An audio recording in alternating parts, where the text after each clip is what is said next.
कहानी हजरत उमर और न्याय। एक बार की बात है जब हजरत उमर इस्लामिक खलीफा थे। उनके न्यायप्रियता की मिसालें दूर दूर तक दी जाती थीं। एक दिन एक गरीब व्यक्ति हजरत उमर के पास आया और कहने लगा, ए अमीरुल मोमिनीन, मैं न्याय चाहता हूँ। हजरत उमर ने उससे पूछा, क्या हुआ, अपनी समस्या मुझे बताओ। वह व्यक्ति कहने लगा, एक धनी व्यापारी ने मेरे खेत की ज़मीन पर कब्जा कर लिया है और मुझे वहाँ से बेदखल कर दिया है। मैंने उससे बहुत बार निवेदन किया लेकिन वह सुनने को तैयार नहीं है। हजरत उमर ने तुरंत ही उस व्यापारी को अपने दरबार में बुलाया।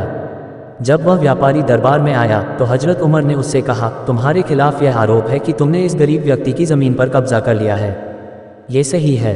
व्यापारी ने जवाब दिया, ए अमीरुल मोमिनीन, यह ज़मीन मेरी है, मैंने इसे खरीदा है। हजरत उमर ने पूछा, क्या तुम्हारे पास इस बात का कोई सबूत है? व्यापारी ने कोई सबूत नहीं पेश किया।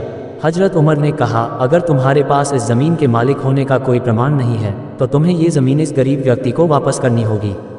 व्यापारी ने झूठा दावा करने की कोशिश की लेकिन हजरत उमर की कड़ी नज़र और न्यायप्रियता के सामने उसकी एक न चली। अंत में उसने अपनी गलती मान ली और गरीब व्यक्ति को उसकी ज़मीन वापस कर दी। इस तरह हजरत उमर ने अपनी न्यायप्रियता का परिचय दिया और सच्चाई और इंसाफ का पैगाम सबको दिया। सीख, इस कहानी से हमें ये सीखने को मिलता है कि हमें हमेशा सच्चाई का साथ देना चाहिए और गरीबों और मजलूमों के हक के लिए खड़े रहना चाहिए, चाहे स्थिति कुछ भी हो। न्यायप्रियता एक महान गुण है जिसे हमें अपने जीवन में अपनाना चाहिए।